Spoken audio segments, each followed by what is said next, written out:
Student, आज income tax में question करेंगे सेल्फ ऑक्युपाइड पोर्शन और late out portion, both type of question.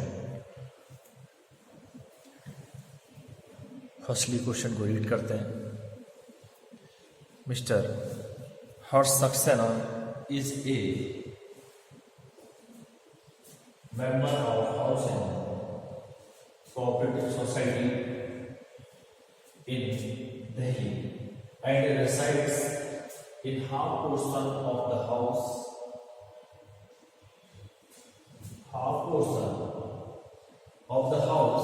taken under the hire purchase scheme of the society.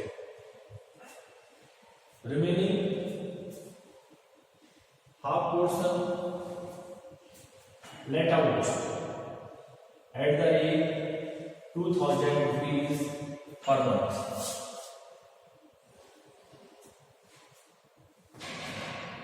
₹2000 महीने के हिसाब से जो हाफ पोर्शन है वो किराए पर उठा दिया गया।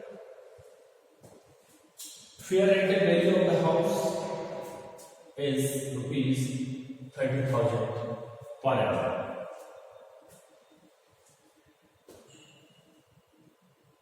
Local taxes in respect of house paid 12,000. Expenses incurred include fire insurance premium 400 and ground rent ₹400. Interest payable to the society is interest payable 16,000.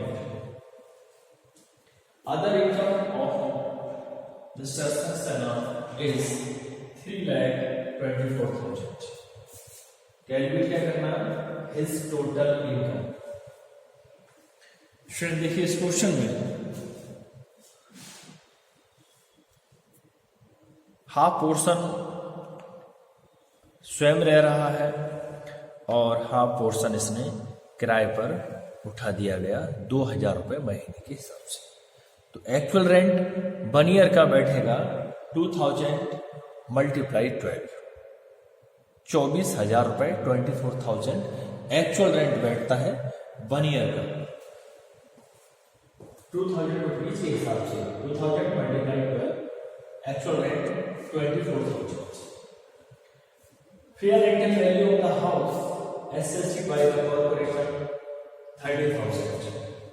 अब यहाँ पर फेयर रेंटल वैल्यू जो 30,000 दे रखी है वो 15,000 तो पूरे सेल्फ ऑक्युपाइड की और 15,000 लेट आउट पोर्शन की, क्योंकि 30,000 पूरे मकान की फेयर रेंटल वैल्यू दे रखी है। जब हम सेल्फ ऑक्युपाइड और लेट आउट पोर्शन को कैलकुलेट करेंगे तो फेयर रेंटल वैल्यू हाफ हो गई। 15,000 फेयर रेंटल वैल्यू हो गई लेट आउट पोर्शन के लिए। Local taxes in respect of the house paid 12,000, यानी म्युनिसिपल टैक्स ये 12,000 दे रखा है 12,000, तो लेट आउट पोर्शन के लिए हो गए 6,000 ₹6,000, क्योंकि पूरे हाउस का 12,000 दे रखे।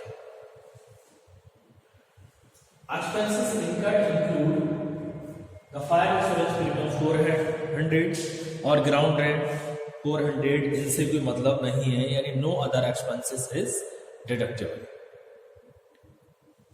Interest payable to the society is 16,000 16,000, तो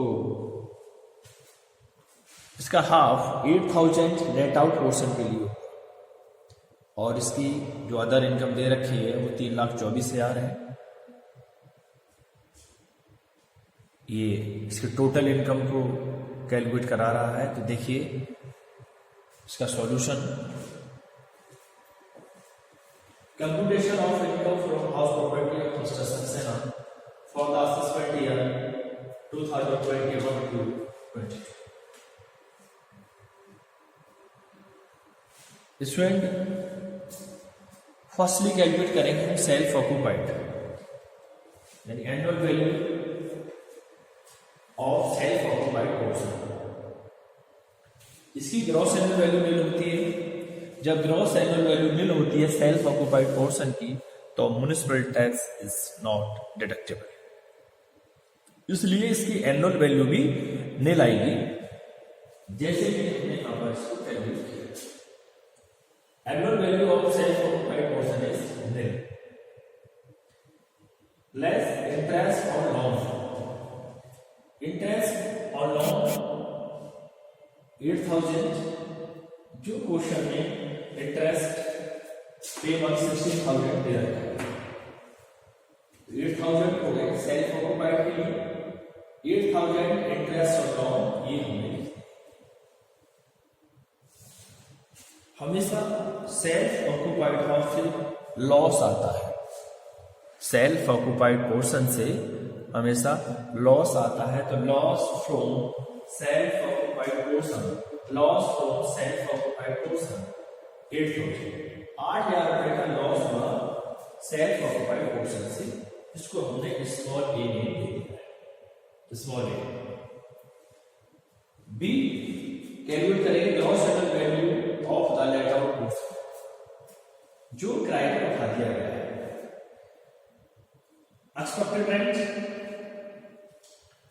यहां पर जो इसकी फेयर रेंटल वैल्यू है वो 30,000 है, तो इसी को एक्सपेक्टेड रेंट 15,000 यानी इसके हाफ 15,000 और एक्चुअल रेंट 24,000।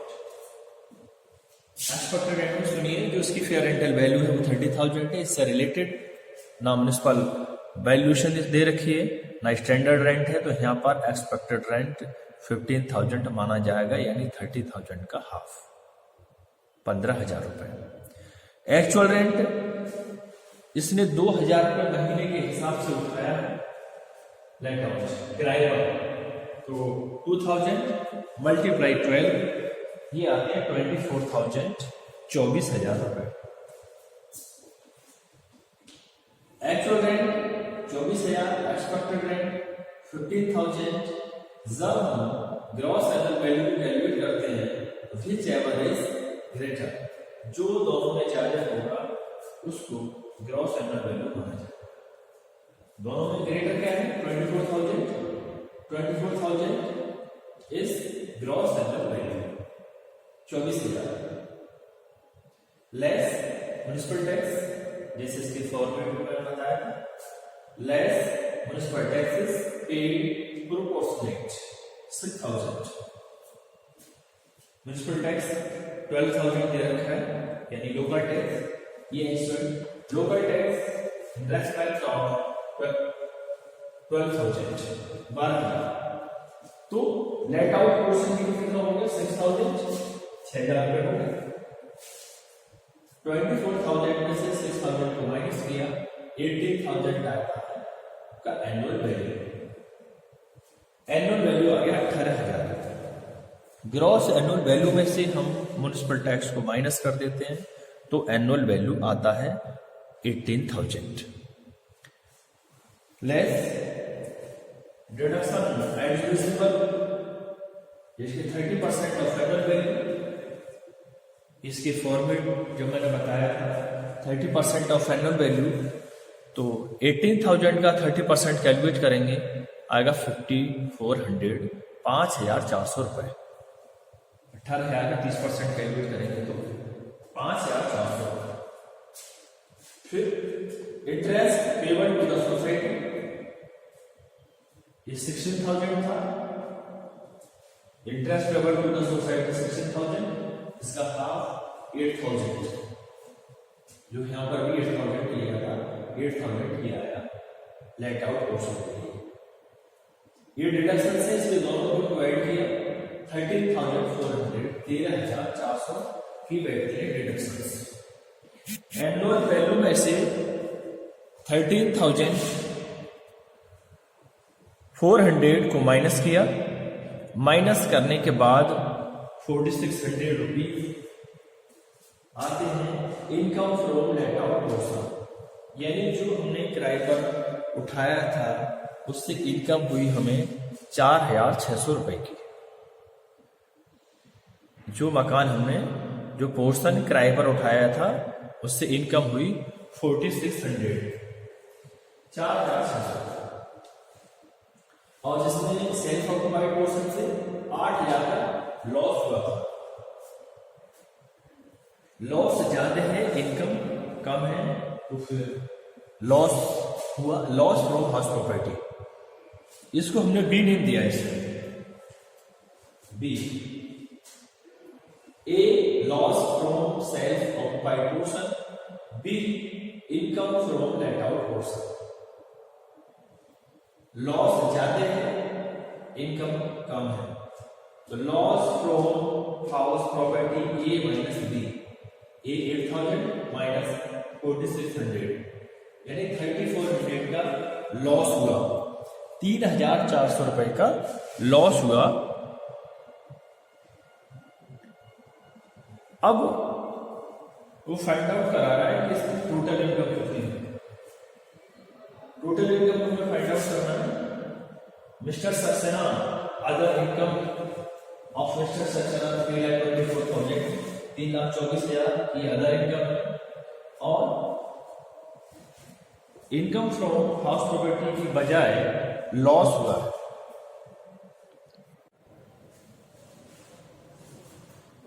लॉस, तो जो अदर इनकम है उसमें से माइनस करेंगे। Total income mister house Saxena, other income 3,24,000 और लॉस फ्रॉम हाउस प्रॉपर्टी 3,400, 3,400। ये इनकम हुई इनकी 3,20,600, 3,20,600 रुपए की इनकी टोटल इनकम बैठती है मिस्टर हर्ष सक्सेना की। बाकी जो अदर एक्सपेंसेस हैं, no other expenses is deductible. बाकी जो और एक्सपेंसेस हैं उनको डिडक्टेबल नहीं होंगे। स्टूडेंट, सेल्फ ऑक्युपाइड पोर्शन से हमेशा लॉस होता है। इस क्वेश्चन में लॉस ज्यादा था, loss from self occupied portion 8,000 और जो इनकम हुई थी वो 4,600, 8,000 का लॉस था और 4,600 की इनकम हुई थी, 4,600 की। तो फिर लॉस हुआ, loss from house property A minus B किया था, लॉस 3,400, 3,400। अदर इनकम थी 3,24,000, 3,24,000 में से 3,400 को माइनस किया क्योंकि लॉस हुआ है। हमें कैलकुलेट उसकी टोटल इनकम को करना है। तो 3,20,600 टोटल इनकम हुई मिस्टर हर्ष सक्सेना। बाकी जो अदर एक्सपेंसेस थे, अदर एक्सपेंसेस को डिडक्ट नहीं करना है। Thank you student.